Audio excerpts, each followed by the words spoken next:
All right, good. We're recording. All right, so here we are, a Greater Austin Oasis, a secular humanist community, August the 8th. This is our launch meeting. I want to welcome everybody and thank you so much for showing up today. I would have preferred for us to be in person. I think we're all ready to be in person, to be in communities, but this will just have to work, won't it? So let me get right into my presentation and then we'll go from there. I'm not going to spend any time really on my bio. If you want to know anything about me, you can go to the Humanism Alive YouTube show or Humanism Alive, my name, David Oliverio, Facebook page. I've been an activist for many years here in Austin. So you can go ahead and view some of that.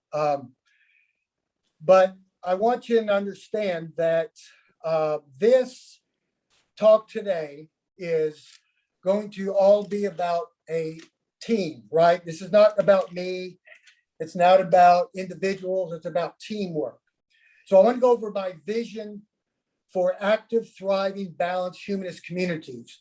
And I take a lot of these ideas, honestly, from my past 30 to 40 years ago, as most of you know, as a former Pentecostal preacher, right? And we used to plant churches and all that many, many years ago.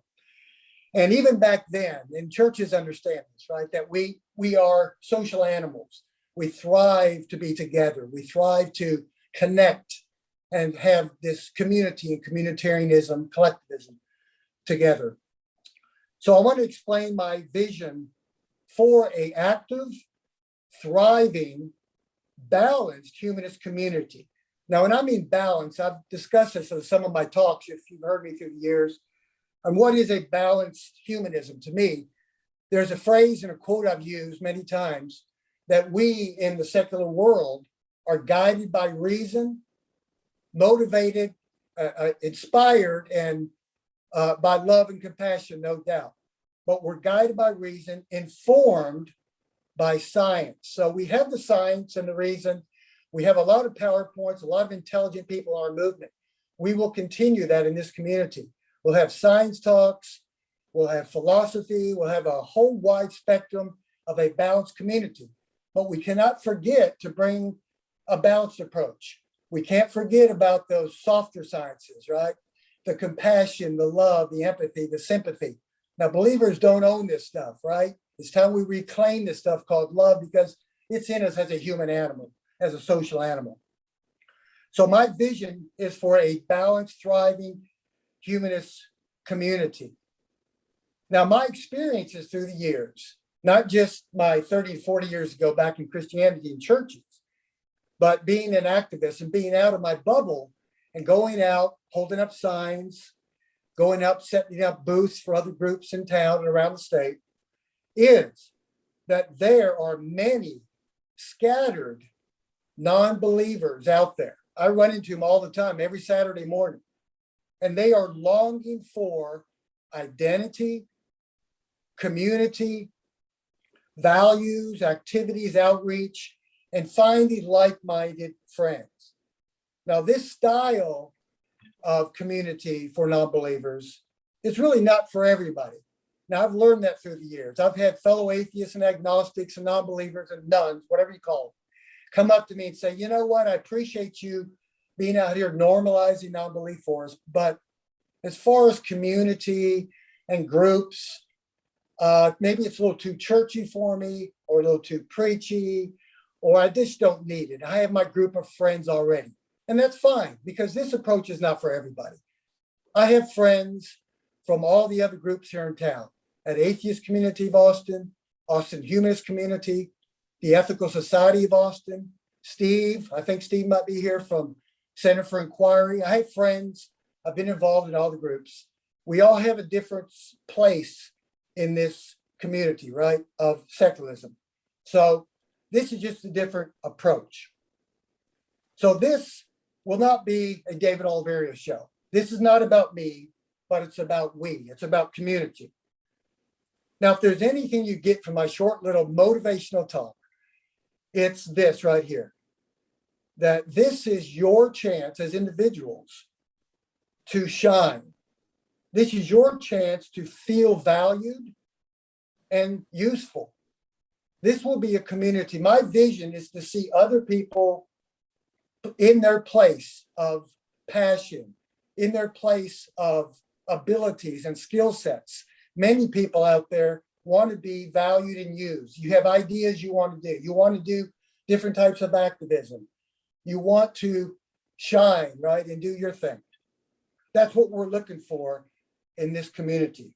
We're looking for people to get involved, to take responsibilities of leadership, department heads, and everything. Now, I'll tell you a quick little story. I used to take a team with me from the atheist community of Austin. Some of you here, I think Phoenix and some others used to go with me up to Georgetown. We set up a booth and we table, right, for different groups. And I remember taking, most of them were younger guys, right? I would take these guys with me either to San Antonio, Alamo, or to Georgetown. And I would bring these other people with me. So once we set that booth up at the Georgetown Market Days for probably 3 years every month, I remember one day on a Saturday morning, I told the guys, y'all, I'm going to go walk around.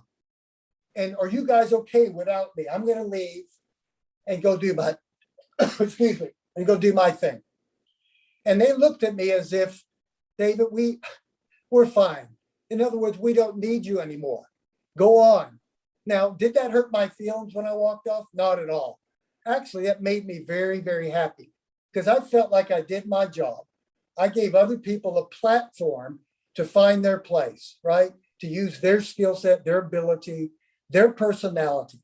So that's what we want is diversity in this community. Now, I'm going to go over the department head list. Now, I wrote up on paper, and I had Fred. Hey, Fred Thompson, thanks for being here. Kind of organize this for me. And I wrote it all on paper, what I see this community as before we let the other two take over from the Houston Oasis and explain it more. So the way I see this is we'd have department heads. We'll have many different things for everybody to get involved, and only for those that want to get involved, right? Because back in our church world, we just had the pew sitters, right? Some people just like to go and just sit there, and that's fine. But those that want to get involved will have a place for you. I would like to have a department head for social activities. That's very important. Picnics, hikes, movies, potlucks. Someone else to head up the outreach department, which I would call social welfare, right?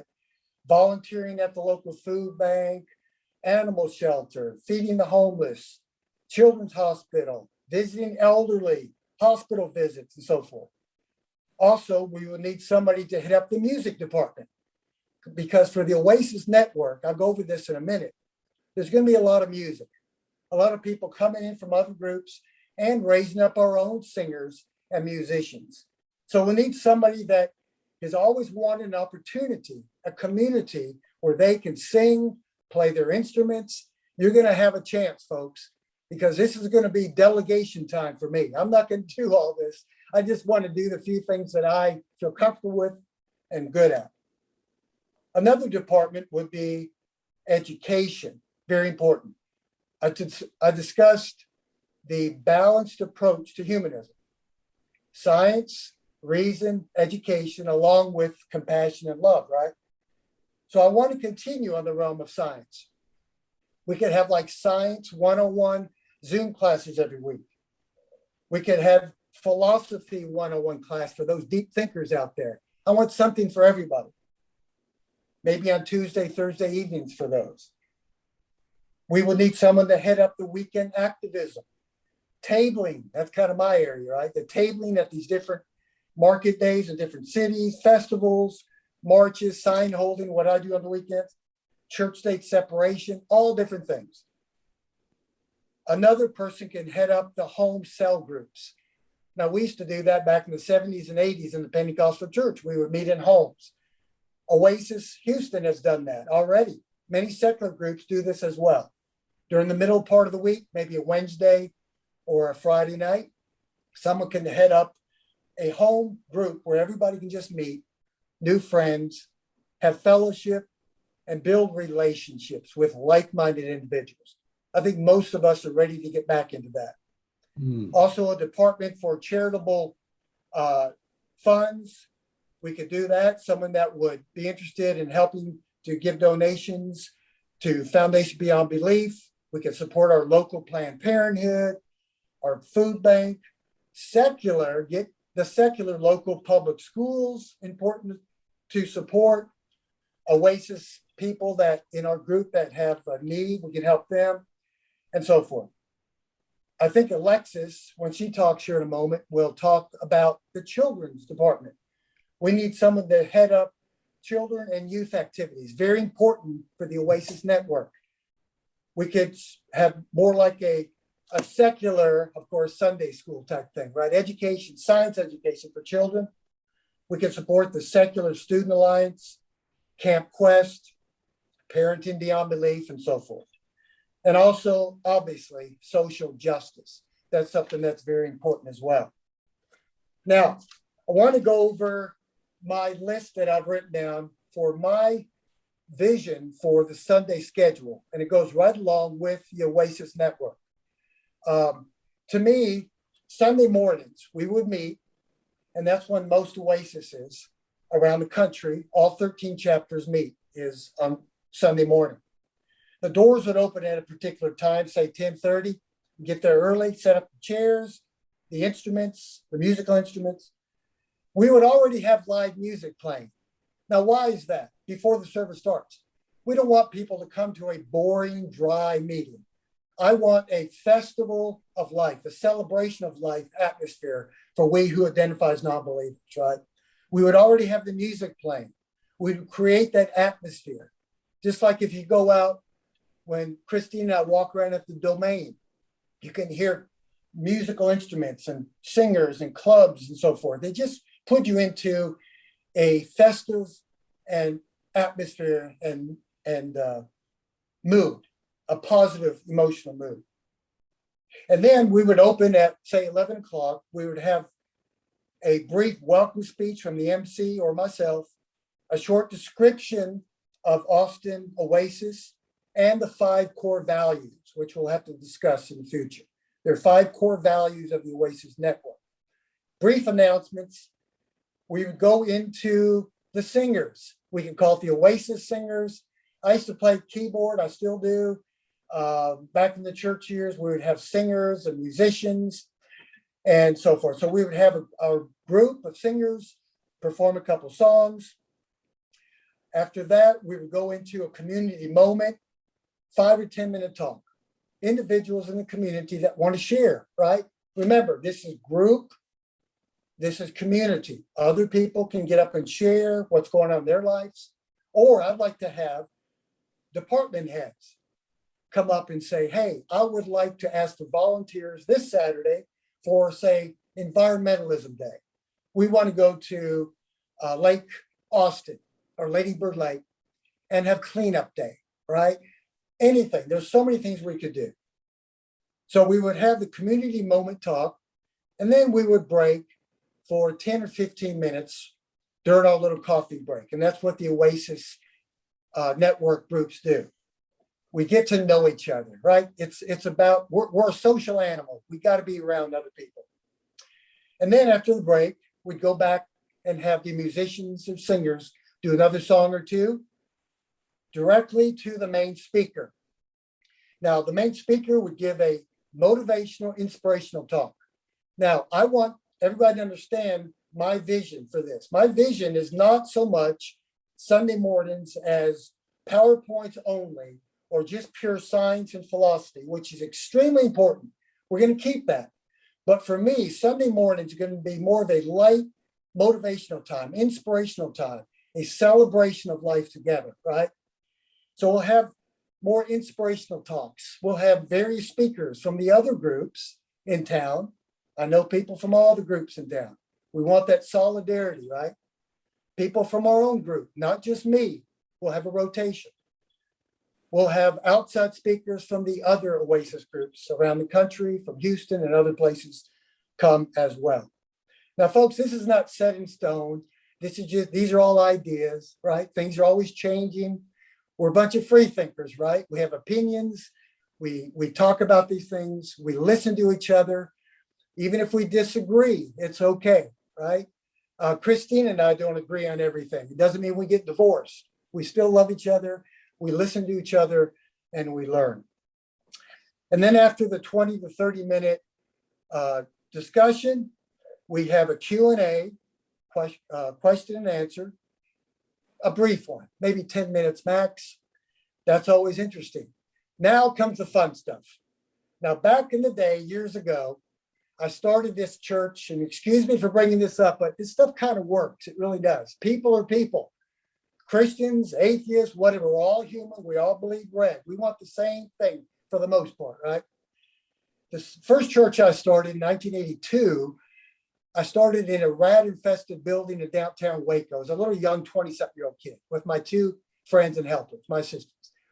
We built it up to 20 or 30 people.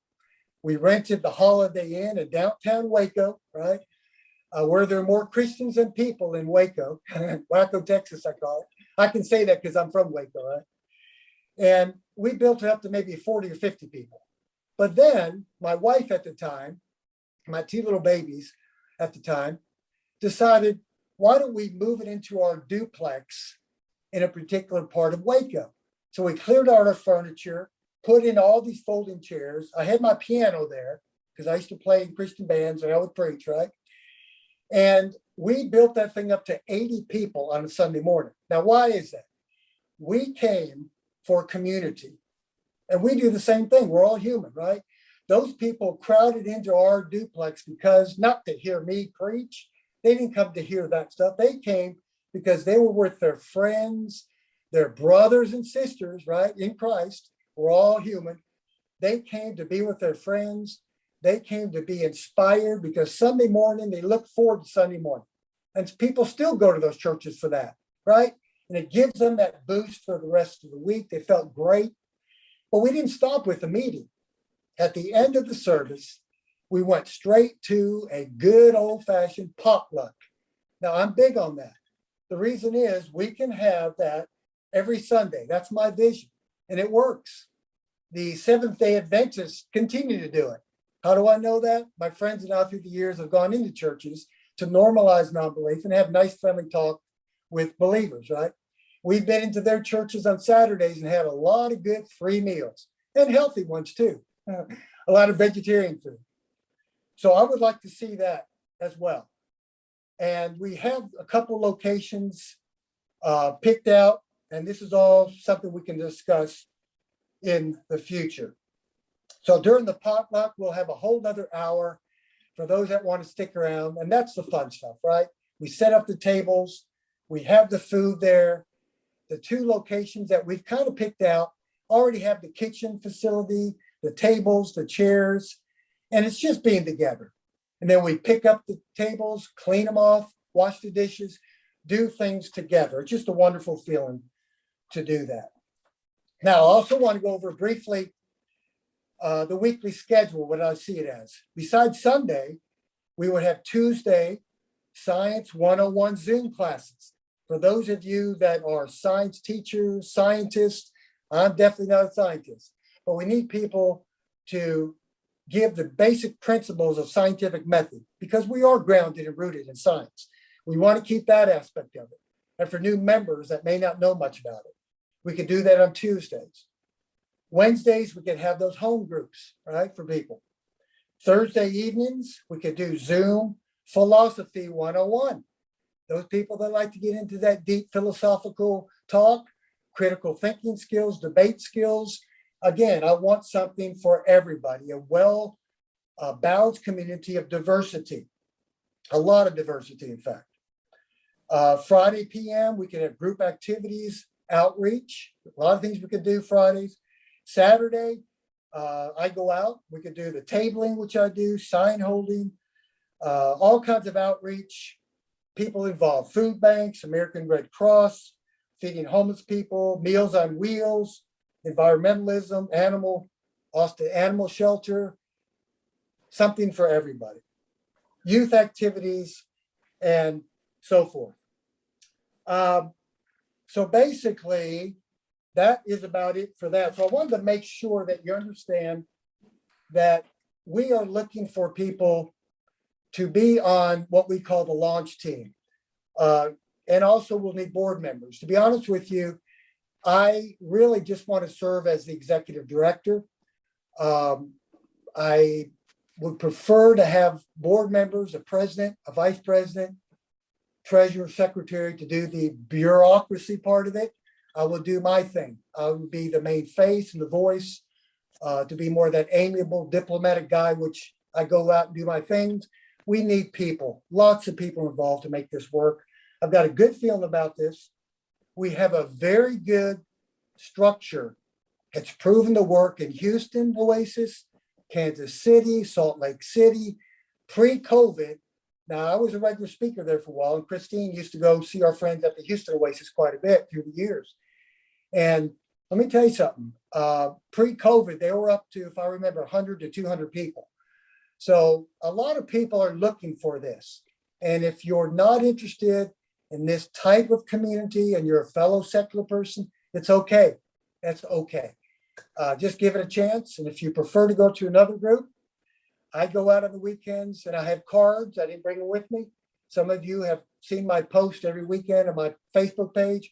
I promote all the groups. I want solidarity, all the other friends I have. I talk to the presidents of the other groups about this. They know what I'm doing, which leads me to my last point. Now I'm going to introduce Will and Alexis. The location. Now, our other friends in the groups are all in urban Austin, central Austin. Christine and I live over by the Arboretum in North Austin now. My vision is to be in far North Austin.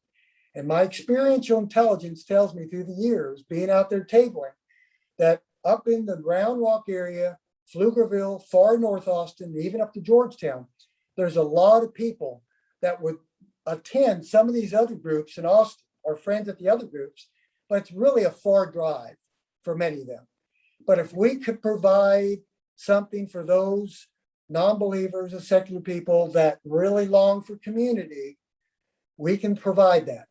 I want, number one, Round Rock. Why is that? Well, it's the largest of the north cities connected to Austin. There's a lot of people there. It's close to Pflugerville or Round Rock, and it's close to North Austin where we live. We've already gone to the, what's it called again, sweetie? Baca Center. The Baca Center, thank you. The Baca Center in downtown Round Rock. We talked to the director there, and he's a believer and he's very conservative. And I talked to him, explained everything to him. He has no problem with it. That's one option.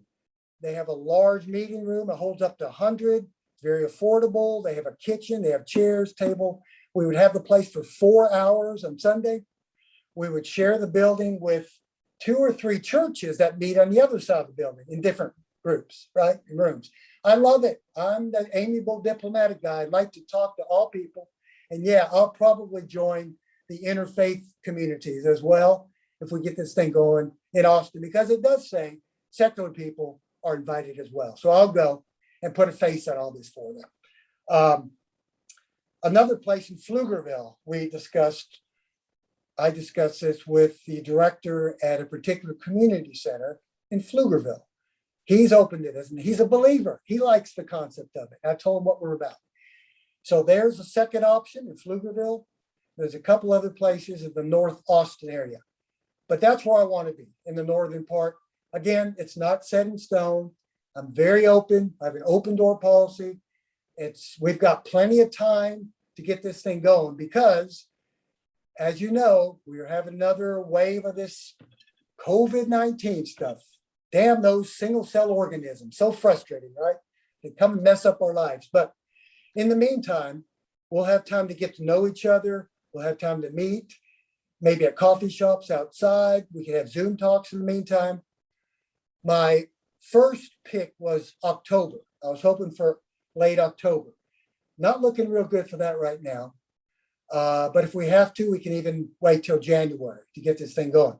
So we have plenty of time to get to know each other and find out about and learn each other. So I do want to go into, Will, are you here? I don't know if you're here or not. So Will, if you would unmute yourself, I hope Will's here from the Houston Oasis. Yeah, I'm Right. here. I've been here. Oh, thank you, Will. There's Will. Will Judy is from the Houston Oasis, good friend of mine. Dr. Will Judy, PhD, smart guy. I love Will to death. And he's been involved in the secular communities in Houston for many years. He's on the board at Houston Oasis. So Will, take it away, and then I'll come back to me, and I'll turn it over to Alexis. So go ahead, Will. Sure. Yeah, I won't talk too long. I'll give a quick story because it kind of ties into what I'll talk about at the end. But yeah, I'm Will. I'm on the board of directors as secretary at Houston Oasis. I'm also involved with the American Atheists as their presence in the Houston area. But obviously, this isn't an atheist group. This is a secular humanist free thought group. But I just wanted to give my stats out there. But yeah, I just kind of came across Houston Oasis in about 2015, 16 or so. I really didn't know I wasn't looking for a community. I was just kind of nonchalantly walking away from religion, kind of slowly but surely drifting off, no big deal. But one day I kind of found myself in the Houston Oasis. The core beliefs were like, oh, this sounds terrific. Well, I'll check out what they're about. And sure enough, I walked in and I really liked it. I totally get the fact that people think it's churchy and that turns them off. It turned me off a little bit. The structure was kind of churchy. I didn't come from a strong church background, but I could recognize it when I saw it. And so, yeah, and it was only later after listening to people like Anthony Penn and David Oliverio that I realized, like, why should churches have a monopoly on the structure? The structure works. It's as David says, it's human bonding. It's community. Music is part of the human experience. So why do they get to hold a monopoly on that? And it took me about a year or so, but it wasn't the whole quote churchy thing didn't turn me off to keep me away. What kept me coming back was the people. I quickly realized that, man, these people were cool, man. I mean, it was a lot of like-minded people, fairly diverse. Any conversations I had with these people were, for the most part, interesting, and it was a bubble that I really liked and grew to love, and that's really what keeps me coming back. That's what kept me in the Houston Oasis community. I wanted to do more and more as I learned more about secular humanism and activism, social justice, helping my fellow human. This was a way to do that, a way I could help. And when I joined Houston Oasis, there was a good, robust volunteer arm to it, and that's only gotten stronger. And that's one of the things I love the most about Houston Oasis is that you get to do stuff. You get to do stuff for humans, but without doing it for God or Jesus, as we all know. It's just you get to do it arm in arm with a group that you vibe with, a secular group that you vibe with, Secular Humanists, which David's a prime example of. So besides the volunteer aspect of doing stuff, there's the education, which David told you about, the community, and all of these are very important as far as building a strong community of whatever that community revolves around. And in the greater Austin Oasis's example is going to be around secular humanism. So I think David's a wonderful leader. I've known him for about 3 years. He was a really big inspiration for me to get out and do more things. The volunteer arm of Houston Oasis is terrific, but I wanted to do more. And I'm actually kind of like the activism energy voice down here. And David kind of got me going with the tabling, which I've been kind of slowly but surely trying to foment down here in Houston. And David was a great inspiration for that. And with that, and I have plans to do more, not through Oasis, but through kind of other projects, do more as far as activism goes, social justice and political stuff. But if you want to get out and do stuff, this is a terrific opportunity to do it. I think David gives you a wonderful platform to do it. And Alexis is gonna, I'll kick it off to Alexis. She's our president, but we have the Houston Oasis was the original Oasis. We started it. We've been around the longest. We kind of know what works and doesn't work, kinda. So it's not like y'all are trying to reinvent the wheel. We're going to help y'all succeed. We're going to give you a platform to stand upon and go forward. And together we'll go forward. And just as we're trying to do good without God here in the Houston area, y'all would do in Austin. So with that, I'm going to I'll kick it off to Alexis and have her give her viewpoint. Thank you, Will. All right, I'm Alexis Potaman. Like Bill said, I'm the president of the board for Houston Oasis. I'm also the treasurer for the network. And like Will said, we've been around the longest. And so while we know what works and what doesn't work for us, we've also had Galveston Bay Oasis shoot off from us. So we've helped them launch too. And there's a bunch of different communities all across the US that we have a Facebook group so we can all kind of crowdsource ideas and see if other groups have done something and what's worked for them too. So it's not just us, but there's a whole network of communities that we can test ideas of what works best. Because as it turns out, the childcare in the Utah groups is a bit different than the childcare for the rest of the country. But yeah, so just kind of having that network is really great. But I wanted to kind of briefly talk about how I got involved in Oasis and what keeps me coming back. So in 2013, late 2013, my husband and I started coming to Oasis. At that time, I had we'd been in Houston for a couple years. He actually grew up here, but was living in a different part of town, so we weren't hanging out with friends or anything. And when you move as an adult, it's actually kind of hard to make friends, especially in Texas when you want to talk about, the new history books that the Texas school district is putting out and how they're trying to push religion in it. And some of your friends are incredibly religious. So you can't really have those deep conversations with them about that. And so just trying to find a group of people, and I use that example because that's literally what we ended up discussing after Oasis one day when we went out to eat with people afterwards, and I could express my opinion and not get that pushback of, but why are you against adding the religious aspect to it? So that was something that really clicked for me, and we just kind of kept coming back. And then I'm the type of person who kind of tends to get my hands involved in a lot of things. I've met a ton of great people. Some of my best friends I've met at Oasis, even if they've moved away or are no longer involved. That connection, that closeness that I've developed through meeting people at Oasis has been awesome. And then one thing that I realized in 2016 when I had my first child was really the importance of having a community for kids. A lot of people find that community just, in their parenting groups, or maybe their group of friends have a bunch of kids, or maybe they have a bunch of cousins for their kids to play with. I didn't have that. And so honestly, like knowing my kids were going to grow up in a community of people to kind of help foster their growth and development, the concept of, it takes a village to raise a kid. And not that I'm calling my former board members at 3 a.m. to like come rock the baby back to sleep or something. But, I've actually, I've met Will through this. And so I can text him a quick question, be like, hey, the snot color of my kid is off. And he'll actually respond to that.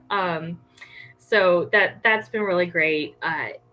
Having this multi-generational, multi-diverse community is also incredibly, you don't realize how awesome that is for a kid to grow up in, that they have kind of these aunt, uncle, grandparent type figures who aren't necessarily their own aunt, uncle, grandparents. Either people don't necessarily have that, or there's, a lot of times religion can cause strife between families, unfortunately.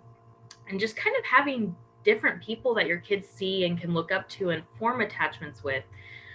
Because I know that there, were some people in the church that I was closer to than, and I felt more comfortable talking to than my own mom.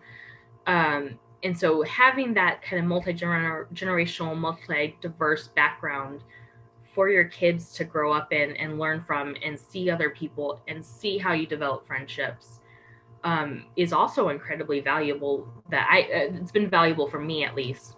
And so I'm very grateful to have that. And that's one thing that kind of sets Oasis apart from a lot of the other groups is we have that childcare. Maybe not for every single event, but that core Sunday mornings or the gatherings, we have childcare. You come, you can leave your kids. You can take a moment and socialize for yourself as an adult. If you've ever had children, that's kind of a rarity at a certain age. And so having that availability really opens up a lot of doors that unfortunately aren't available at other groups. And to touch on kind of the childcare and youth stuff, there's a lot of ways you can do it. We've had one childcare volunteer who's been very passionate about free play for kids. Give them time to just be kids. Let them be a little bored. Let them figure out what they want to do. We've had other groups and other people who wanted to have more of a lesson plan to kind of go along with the talk for the week, or like a unit lesson plan. And either way works. The Oasis Network gives a lot of leeway with that, to let each group and each volunteer coordinator figure out what works best for their community. And that's really great. And then also kind of to speak to the youth aspect of it, that one's kind of been harder for Houston Oasis to get going. But I believe it's Northern Wasatch Oasis has an amazing youth coordinator, who what he has done has developed a D&D unit for the Oasis youth up there. And so he has like moral lessons that you can learn through playing D&D, and he's found that's been an incredible engagement for kind of the tween teen group. And that's just been phenomenal. I kind of want to find someone to get the D&D game going down here for the kids. So there's a huge range of latitude to kind of do what you want to do with taking care of the kids, and that way kind of giving them a chance to meet other kids who are secular, and also giving the parents a chance to meet other people that are secular and getting all that involvement. And then I guess another thing too is we also try to find events where children can be volunteer also. So Will kind of mentioned volunteering, doing that stuff to help other people without necessarily having the God aspect involved. One thing that we do down here in Houston is called Books Between Kids, where they collect a bunch of books and then give books to kids, kind of a scholastic book fair style at the end of the year. But each kid gets to take 2 or 3 books home completely free. They do these to the low income schools. And I've been taking he's 5 now. I've been taking my 5-year-old for like 2 years. So since he was 3, you throw him in the giant tub of books and he can toss the books out for us to sort. And so you really kind of get this chance to start kids at a young age of learning how to help people out. And you can absolutely do this on your own, but kind of doing it as a group, it's a lot easier to kind of get the momentum going when you do it as a group, just for yourself. And then again, you have the option for getting young people involved too. So I know I'm kind of hitting on a lot of the kids stuff, and that may not appeal to y'all. But I guarantee you, especially in the suburb areas, there's going to be a lot of closet parent atheists or parent secular people out there. Mhm. But yeah, so and it's important to me right now because I've got 2 young kids, so that's where I'm coming from for a lot of it. But one of the big things with Oasis is there's no punishment. Like, we have no hell. So if one aspect of it doesn't appeal to you, you don't have to do that part. You can just come to the parts that do appeal to you. I'm not going to say don't come to Sunday morning because we really want you to come on Sunday mornings, but but if the community group part where we do something at home, that's what appeals to you, you can do that without doing the rest of it. If you only want to join for the potluck afterwards, or you can just join for the potluck afterwards. You know, the whole point is to build community, and however that community building works for you, um, take advantage of it, be a part of it. um, that's my spiel. Thank you. That was great. I really appreciate Will and Alexis being here. I know both of them for a few years, and I really respect their input on this and their experience. And I wanted to reiterate that diversity in this community, we're talking about age diversity too. Now, I didn't tell y'all, but I'm a 64-year-old guy, right? And even my 36-year-old daughter, excuse me, and my 34-year-old son, who are both believers. And I explained this to them, and they both kind of said, Dad, you do realize you're 64 years old. You're jumping into this. This is a lot of work. This is usually for people that are a lot younger. So keep that in mind. My whole passion and goal is to get this thing going, find people that are on board with this, especially younger people. There are people, like Alexis said, that yes, I've run into those young couples out there tabling. They're secular, they were raised Christian or whatever religion, and they come, the first thing they say, where do you meet? Because we missed that part of the church thing, even though we're agnostic or atheist now, but our kids need to go somewhere. Do you have somewhere for children and families? We want to provide that. And this will not only be a community here in Austin for just activism, even though I lean that way. Again, diversity. We want something for everybody, families as well. And I hope there's enough activities for everybody to feel comfortable, happy, valued, important, and used. Will, Alexis, one more thing before I ask y'all this.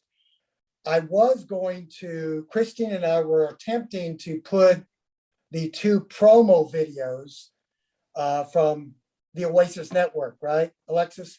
We were going to put these 2 promo videos, which are professionally done. They're great. On this, I don't have the technical skills. We tried it. So we posted it on the meetup page. So you'll see the link, and there are 2 promotional videos. I would highly recommend, if you want to know more about how it operates, everything that Will and Alexis said, watch it on these 2 promo videos. It's done very well. It explains it within 70 seconds, both of these videos, okay? Will, Alexis, did you want to add anything? Maybe something I forgot before we go to Q&A? I'm good. Thanks, David. You good? Okay. Alexis, anything else? I think that's it. I think you're good. Do you want to say anything, sweetie? Okay. All right. So we're going to go ahead and go into Q&A. So Alexis and Will, please stay around. And go ahead. Were you going to say something? Oh, okay.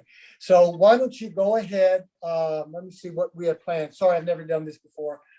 Well, I'm not seeing everyone's screen. So the raise your hand feature, I'm not sure if we're going to get that to work, but you can either speak up or you can type a question in the chat.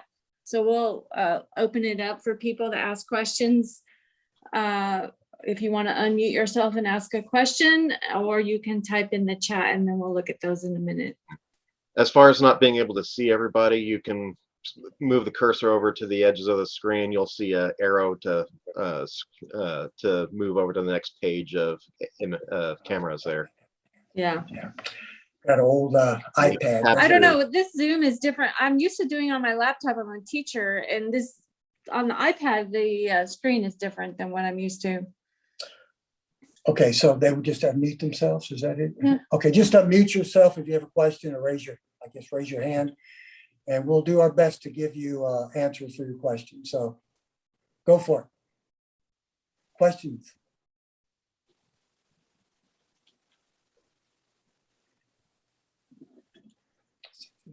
chat.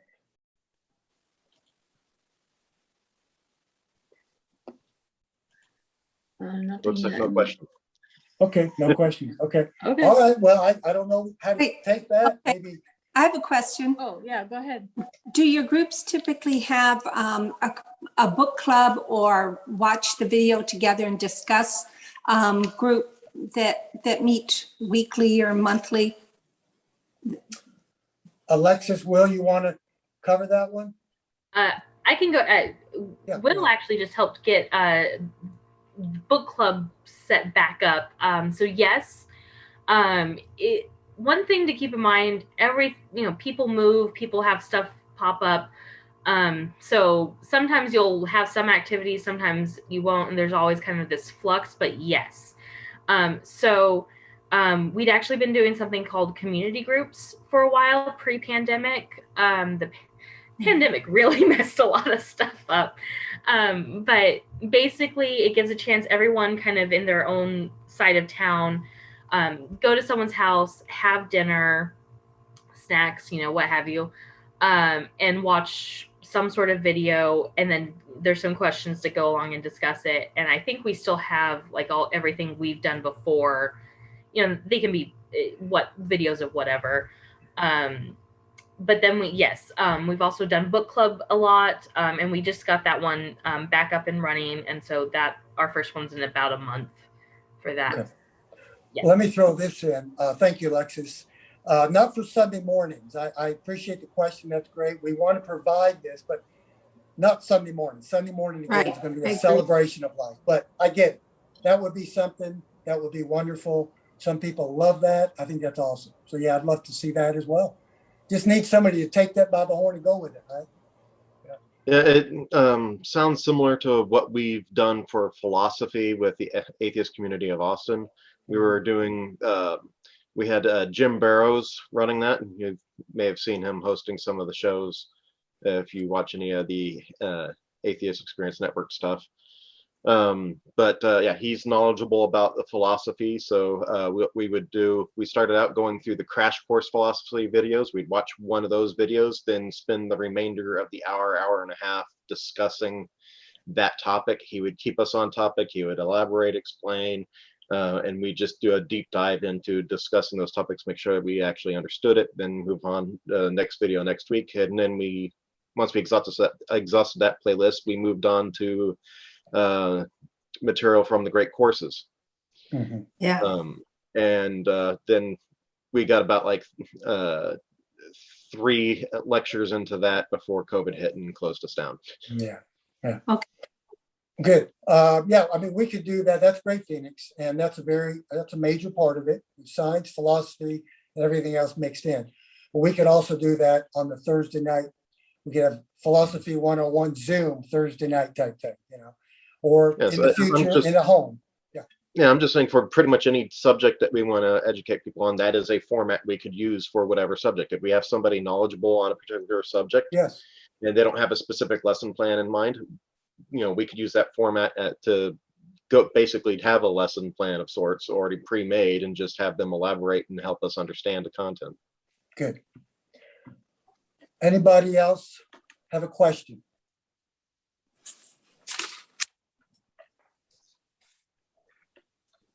Going once, going twice. Okay, here we go. What's this? Oh, someone's having technical difficulties. Oh, okay. Mhm. Let's see. Chat. Oh, here it is. My name is Ewing. I'm glad to be here. I am. We'll read it out loud. Okay, I'm sorry. I have a question as to what the educational courses would look like.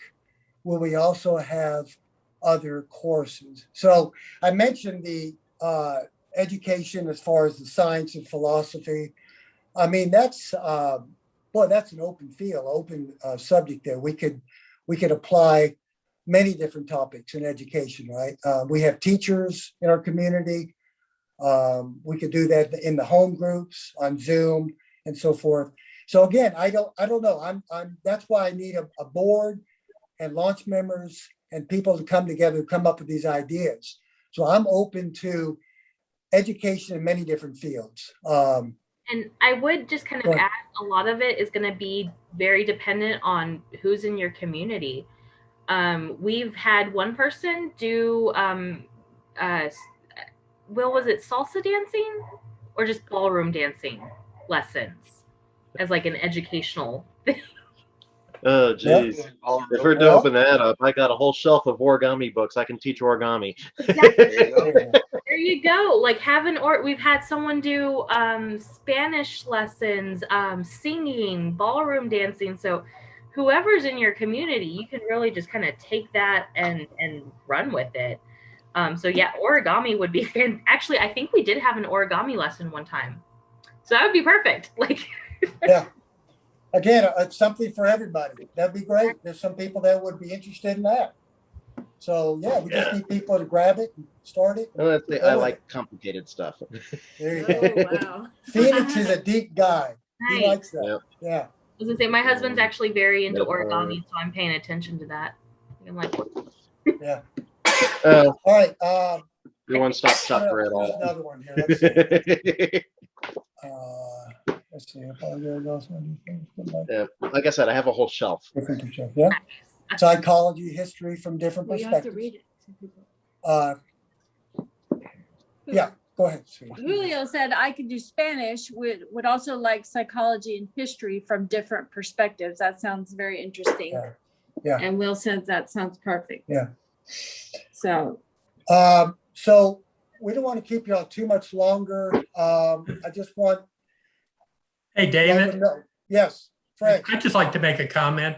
I've been involved in the startup of a couple of secular communities. And David has the audacity to be thinking out in the future and thinking about a fully successful organization that's very much like an evangelical Christian church that's grown to 500 or more members. And we can do that as a secular community if we do it right. However, we need to recognize you have to crawl before you can walk. And initially we'll be meeting on Sundays. And people will come up with ideas and it will grow organically. People will come up with ideas. Hey, who wants to start a book club? And 10 people raise their hand and we have a book club. That's just the way it works. But initially, we're not going to have this huge organizational structure. We're just going to have 3 or 4 people, enthusiastic leaders who make it happen. Thank you. Yeah. How big is the group so far? I mean, we only got 13 people signed in right now.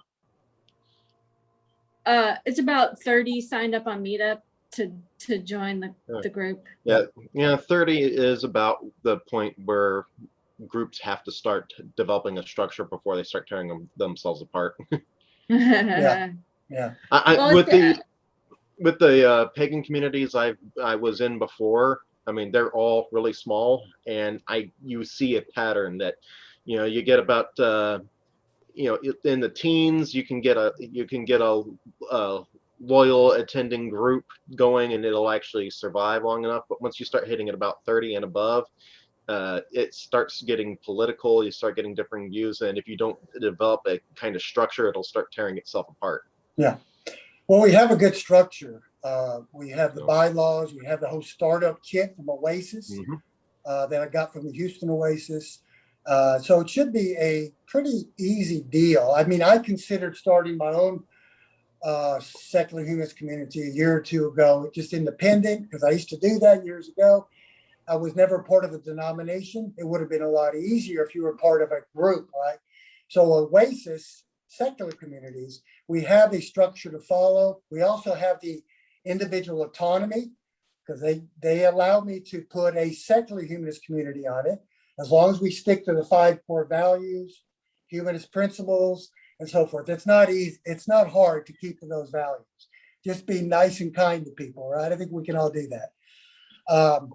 So we have a good structure.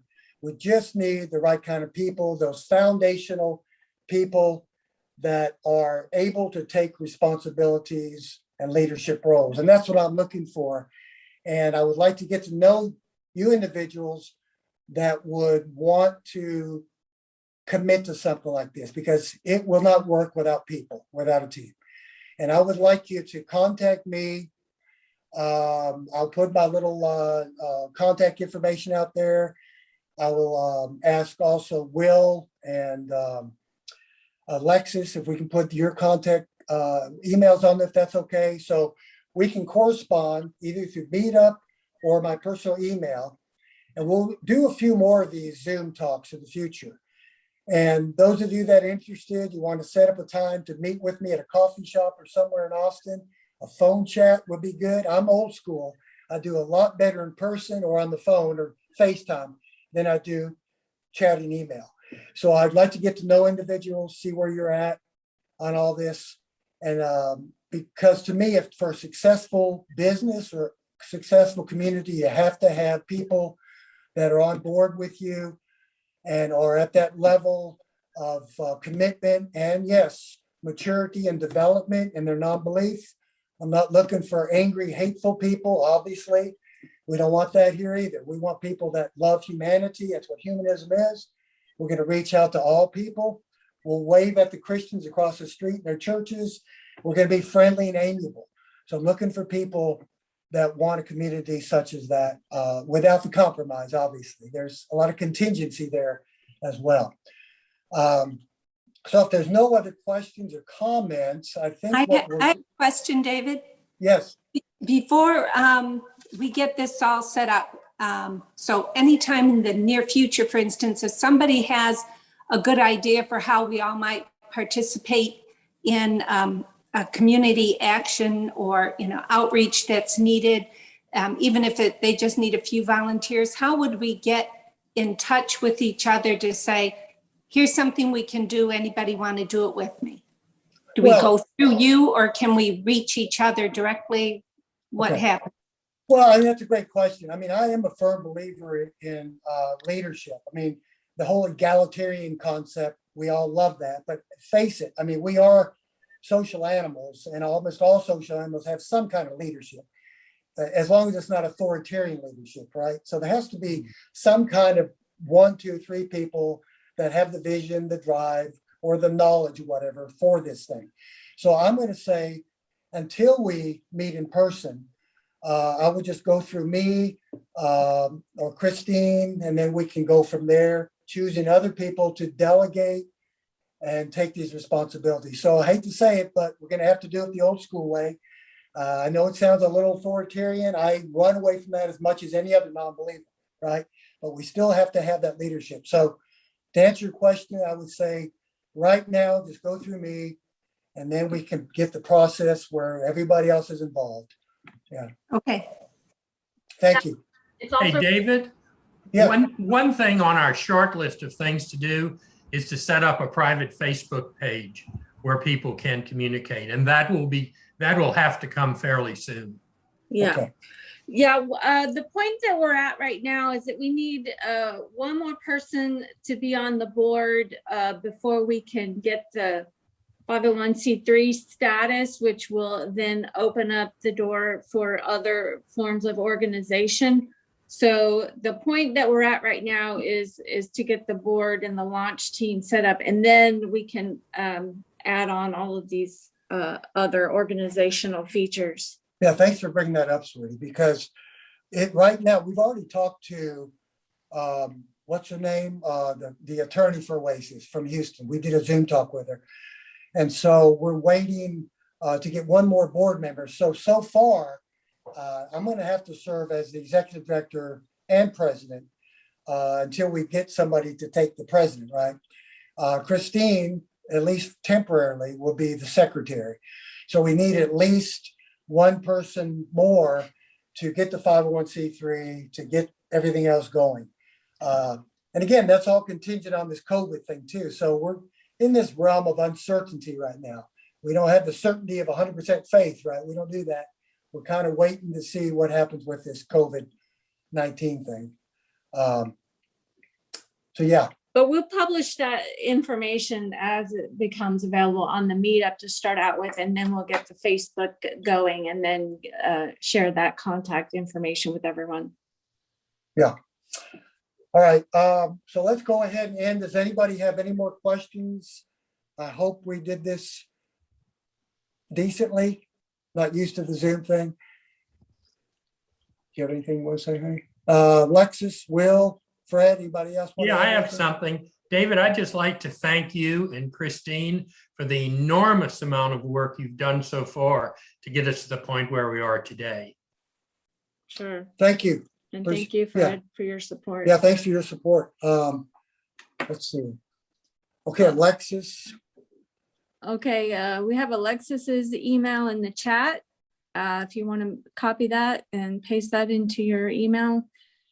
And Will, if you would put, if you don't mind, I didn't ask you this before, if you wouldn't mind putting your Will, Judy at Oasis Network email there if they have questions for you, if you don't mind taking some, I would appreciate that. I'll go ahead and post mine on Meetup, my email as well. And I'll be posting things on Meetup to keep you informed on the next Zoom talk. And any questions you have, contact me through my email, or Alexis or Will can help out. There's Will. Thank you, Will. Do you And want to put yours in? yeah, you want to put mine in there right now? Sure, I'll go ahead and put mine in there right now too. Yeah, and we'll go from there. And I want to thank everybody for coming out here, and I hope I did a decent job of explaining and selling to you the concept of humanist communities and wanting everybody to have a part and a place and to feel valued here. Yeah, at Oasis. Well, here's someone, you can copy that. Okay. Yeah, as you can see, I'm going to need somebody to do the audio, video, and technology, as you can see. So we need a lot of help with technology as well. And I'm posting Is that correct? David.Oliverio at oasisnetwork.com. Yes. Okay. All right, folks. We'll leave this on so that you can get the chat. Yeah, I'm going to email. leave it open for a few more minutes if you want to hang out and talk. And those of you that need to leave, I'll let you leave. And I'm glad we got finished in only an hour and 5 minutes. I didn't want to keep you too long. So thank you so much for showing up. And I hope that I see some of you again in our next Zoom chat or online, or maybe in a coffee shop we can meet and talk in person outside at Starbucks, my favorite place. So thank you so much. Thank you, David. Thank you. Okay, take care. Bye-bye. Okay. Thanks, David. You're welcome. Thank you. You want to close this so I can see the people, who they are? Yeah. Hey, I'm so sorry. I was going to mention And you. virtually everybody left. Oh, Okay. okay. Okay. Yeah. you. All right. Thanks, guys. Thanks, Phoenix. Mhm. Okay, thanks, Phoenix. Appreciate it. Bye, guys.